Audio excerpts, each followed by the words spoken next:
Hello and welcome to another episode of the Digital Prosperity Podcast with me, Andy Gibbins. And I am delighted to have with me this afternoon our very own conversion rate specialist, Amber Denton. Hi, Andy. Hello. Happy to be here. I am. Good. This is exciting. This is. It is.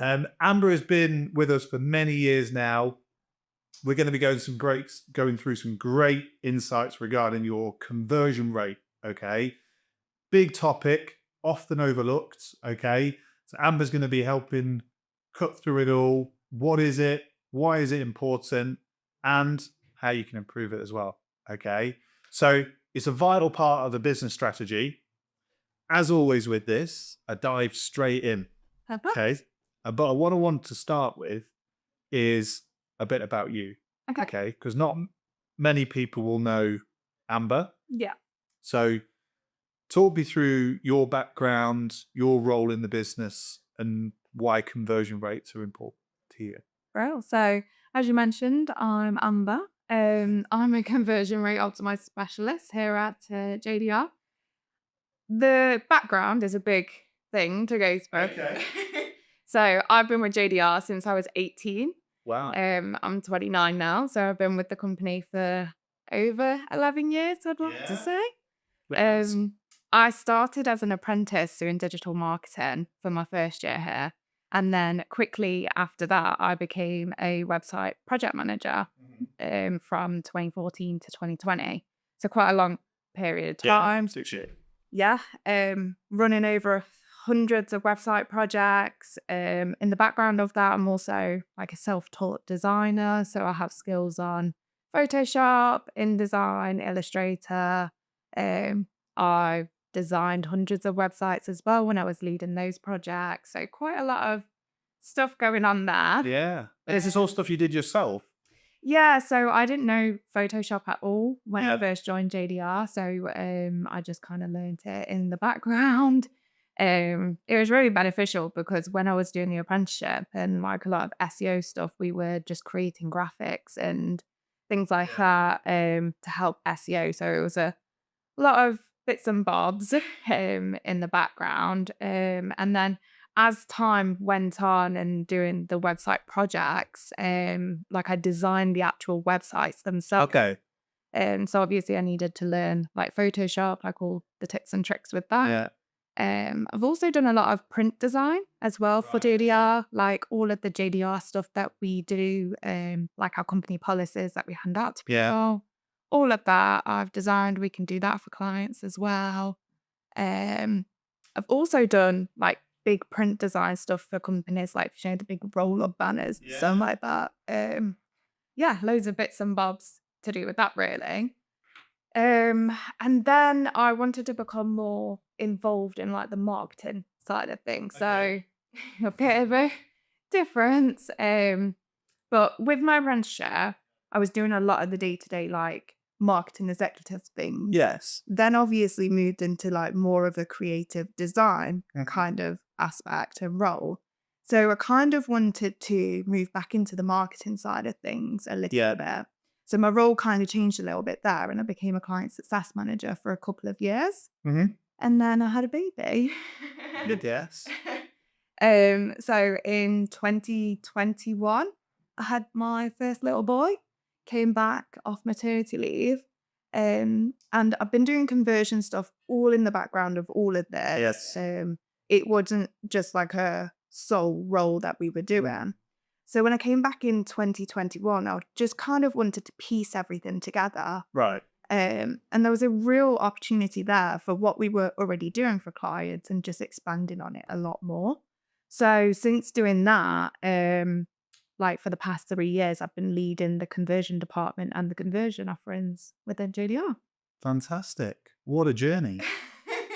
I'm sure there's lots of stories to tell with this part there. So we won't go into those today. But for those that are listening then, you talked there about you've been working on conversion for a little while. For those that don't know, what is a website conversion rate?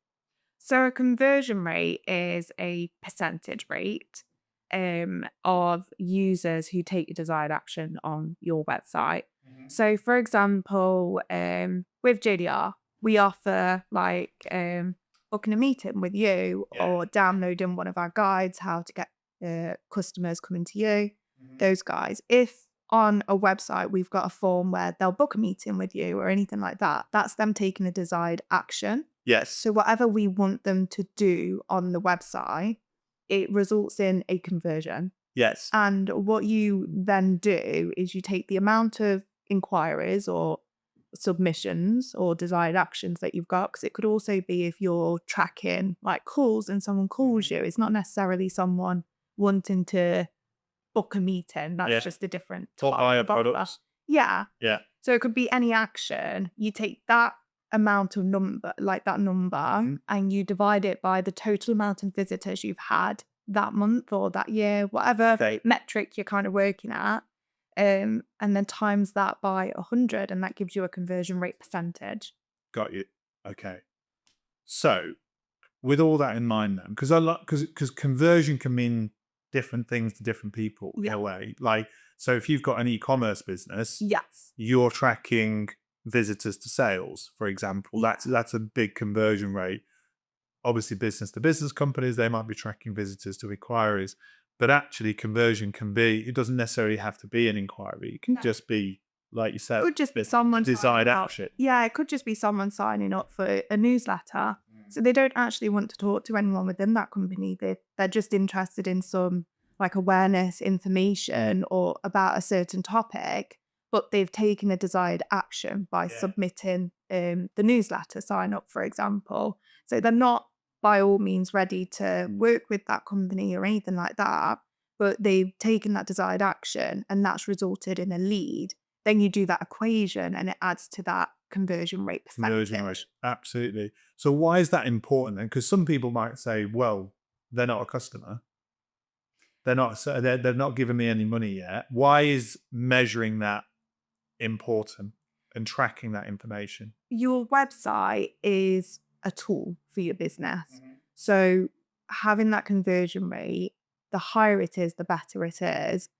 What you'd be measuring it against is whether that tool is a successful tool in your business or whether the website's operating at the rate that you want it to. So obviously, the higher your conversion rate, the more successful that website tool is being for you. And the whole purpose of a website is to generate leads, whether that's business to business or business to consumer. It's either generating sales or generating leads. They just might not necessarily be as qualified as people want them within that decision stage. So they're ready to buy a service or buy a product. It still counts because even if they've taken that desired action and they're not in that stage, you can help qualify them with your sales journey. Yeah. Absolutely. And I think that's quite relevant to a lot of people that I speak to. It's not something that they often consider as important. They don't track it, they don't measure it. Yeah. I will often ask them, how effective is their website at generating leads or inquiries? Don't know is probably the most common answer. Okay. Because they find it really difficult to track and measure this kind of stuff. Yeah. So how can you improve a conversion rate? Someone's like, well, that's my conversion rate, that's what I get. But how do you talk me through your role and what the conversion rate team do at improving that conversion rate then? There's loads of different ways that you can improve a conversion rate. The biggest thing is testing and measuring the results because one thing might not work for another business. So always bearing that in mind. But there's loads of different things. So you can do A/B testing, which is like split testing. You've got version A of something and you're testing it against version B. And that could just be something as simple as changing a button color. Okay. Just making it stand out a bit more so that you're enticing people to click that button. It can be adding more offers that appeal to each of the different buying journey stages. Testing your call to actions, looking at website user experience as well, because you'll know if you've been on a website, you've had a frustrating experience, you're then not going to get in contact with that person, that company. So all of those things are really important. Off the back of user experience, things like your page speed. Because again, if you've got a website that loads really slow, it's just going to be a frustrating user experience. Yeah.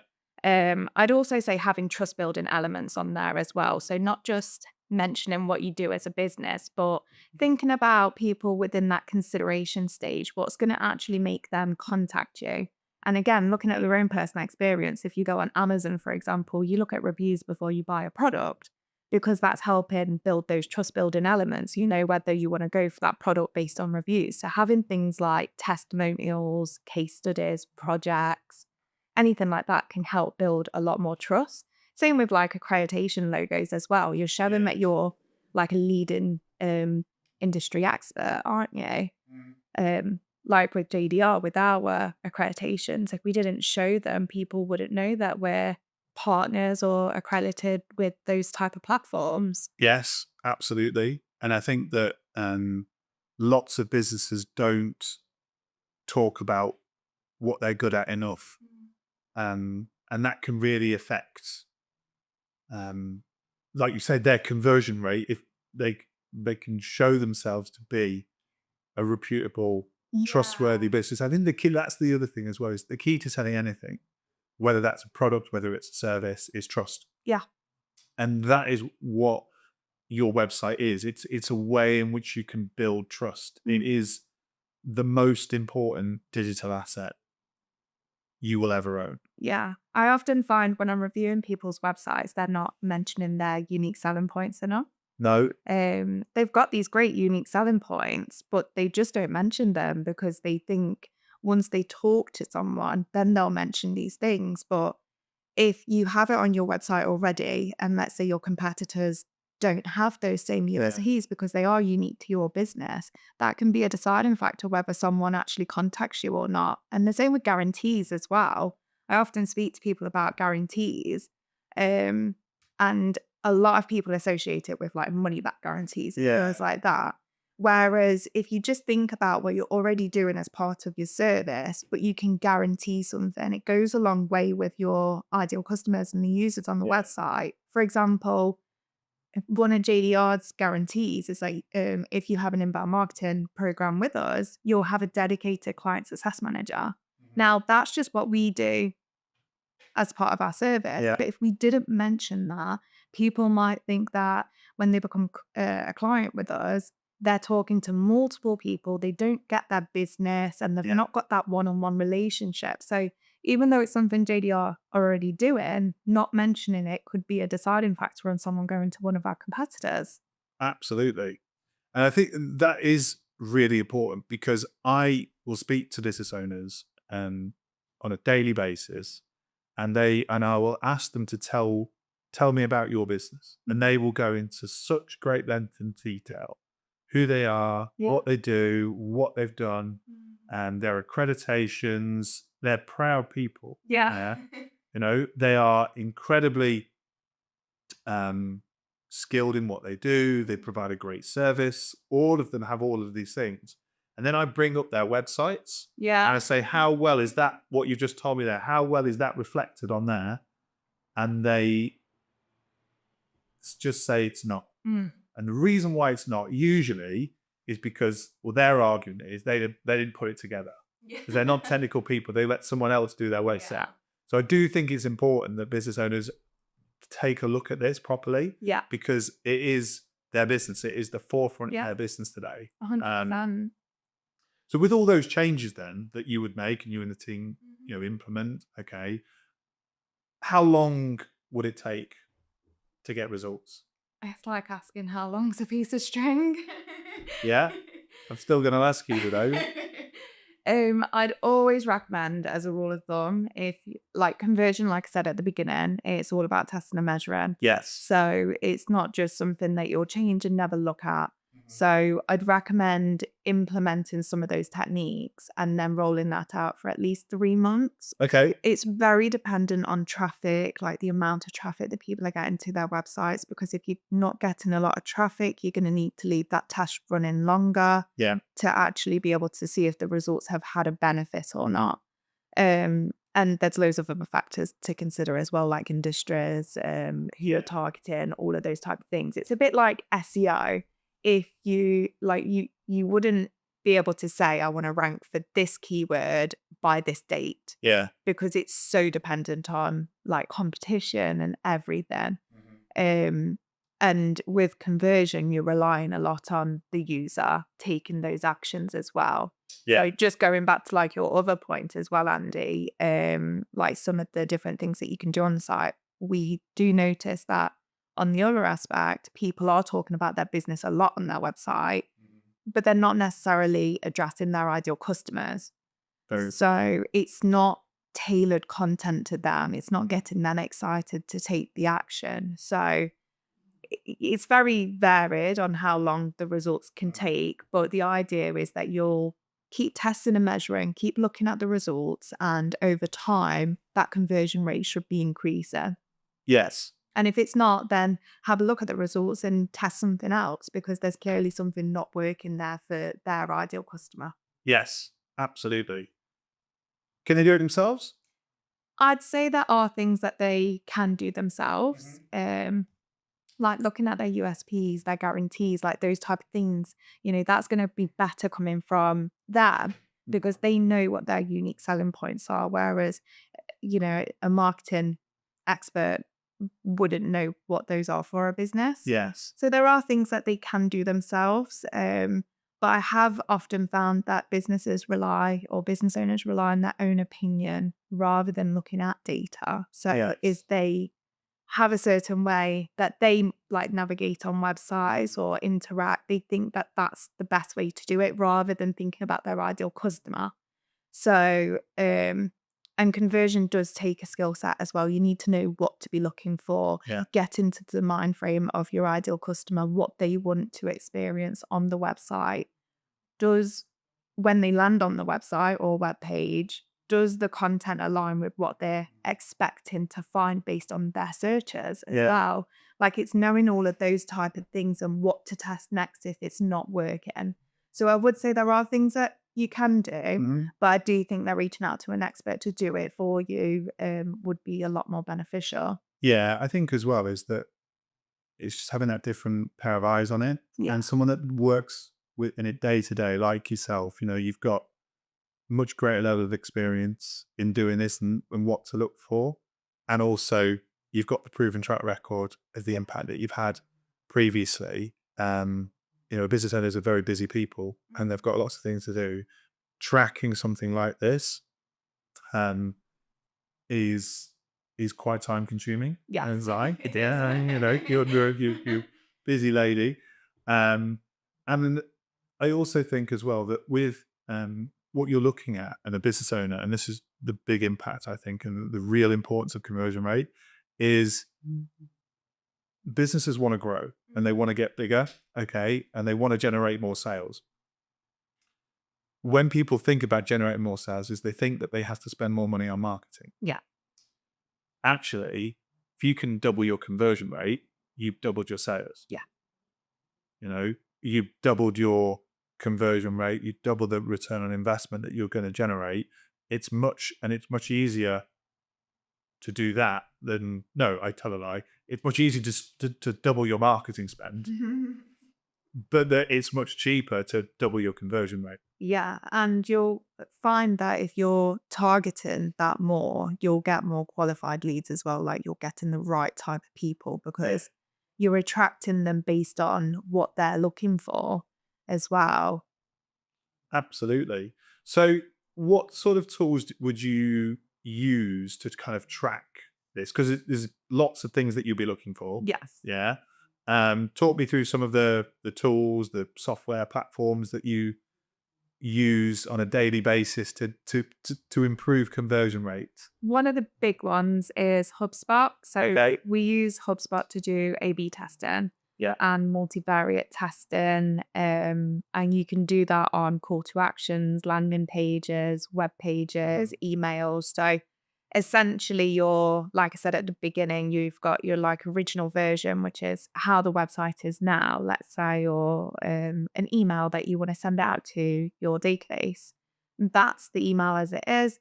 What you can do is you can send a separate version. So half of it will go to like half of the contacts, or on a web page, half of the traffic will see one version. and the other half will see the other, basically. And what you can do is just tailor those type of things that I mentioned before, like maybe one of the emails is very specific on the ideal customer and what they're looking for and making it engaging for them, and the other one could be business specific. So it's the same topic, but maybe you're writing the content in a different way. Or you've got a different offer and you can see which one like it has better results, Yeah. really. So there's loads of different things that you can test. Obviously, if you were testing web pages on HubSpot, the website has to be on HubSpot. There are other tools out there that you can test, like A/B testing on web pages as well.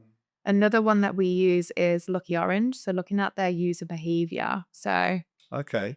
essentially, Lucky Orange, you install it onto their website and you'll be able to see a heat map of where people Okay. specifically clicked, where they've scrolled.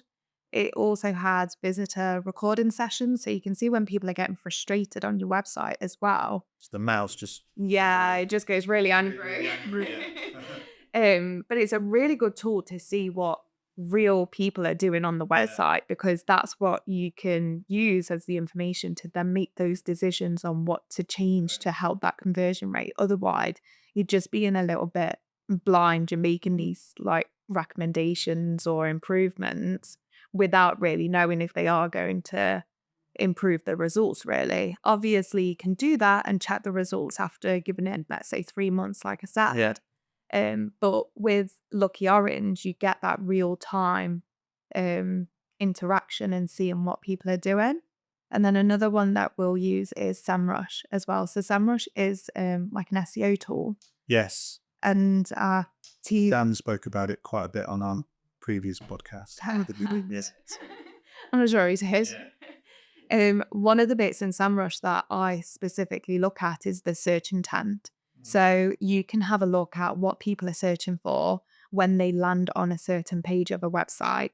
So there's 4 different search intents on SEMrush. There's informational, commercial, navigational, and transactional. Right. And each of those have a different meaning, but it's really about looking at if it was an informational search intent, they're still gathering more information when they've landed onto that web page. So then if you have a web page that just says, we do this, we do that, you're talking about yourself as a business, whereas someone's actually looking for more information before they make a decision to contact you. Yes. So it's making sure that that content's aligned with what they're actually searching for. That's a big one that we use. Yeah. HubSpot is obviously huge when it comes to this. And it's one of the things that I talk to lots of business owners about because its ability to track and measure and not just yourself. Obviously, I did a podcast recently with Charlotte where she mentioned HubSpot A/B testing. Yeah. Huge benefits that, and lots of other people do as well in the business because there are other platforms, but it is just the best and the easiest to use, and it provides the best results. So, to those of you that are listening that haven't got this yet, we recommend HubSpot and JDR. All of our business runs entirely through it. As always, because we could talk, I could go into so much more detail, but I'm conscious of time a little bit today. With everybody that I have on the podcast, I give them one thing. It's called the silver bullet. Okay. The silver bullet is, what is one takeaway that you want to give business owners that listen to this podcast? I'd recommend looking at your website and seeing whether it's fulfilling what you want, but also addressing your ideal customers' pain points on that website. So making sure that your website isn't just mentioning what you do as services or products, actually going into detail and making sure that it addresses your ideal customers. Because your ideal customers, when they're going onto the website, they want to feel like you know exactly what their pain points are and great, you get me, so I'm going to contact you. That's how you want them to feel. Yeah. If the content on there doesn't give them that feeling, then ultimately they'll feel like they're in the wrong place and you're just talking about you. So I'd just make sure that the content on the website, talk about yourself as well, because that's what's going to build a lot of credibility, but make sure that it aligns with your ideal customers and what they're looking for as well. I think that's really important. I read an article not too long ago where someone said that if your website has the word "we" on it more times than you, then it's a bad website. What would you agree with that? As in, So we do this. We're this. yes, Yeah, but what? So it's yeah, yeah. Be careful there. But yeah. So if we talk about ourselves quite a lot. Oh, yeah, I'd 100% agree with that. You want to find that nice balance where you're talking about yourself as a business, so how you can help someone, Yeah. because you want to build that credibility with them. But ultimately, people are going onto your website because they've got a specific problem that they need help with, and your service or product is going to help with that. What they don't want is to feel like you're just saying, we do this, we do that. You want to build that relationship really early on without even having to talk to them, by making them feel like they know exactly what you're going through. Yes. So yeah, I'd 100% say have more yous than we's. Yes. It was an interesting one. But I also think as well, and I speak to, as I say, speak to lots and lots of business owners about conversion rate, about their website.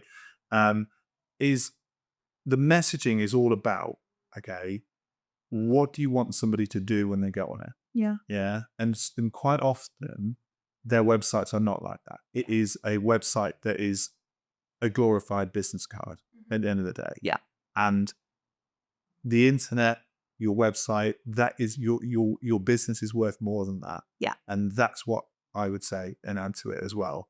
But yeah, absolutely. Talk about your customers. Your website's for your customers, not for you. Okay. We've all got friends that love nothing more than talk about themselves. And we try and avoid those conversations like place. Yes. So keep that in mind when you're looking at your website next time. Okay. But it's been lovely having you on Thanks for having me. this afternoon. It's been great chatting. I think I'd like to, you can come back. Okay. I feel that we can find a second part. We can go into so much more detail than we have today. Yeah. We can drill down on some stuff. Okay. But yeah, we really enjoyed having you on this afternoon. So thanks everybody for watching and listening. Join me next month where I have a new guest in the hot seat. Okay. And we're going to be covering another new topic. But yeah, thanks everybody for watching, and then see you next time. See you later, Dad.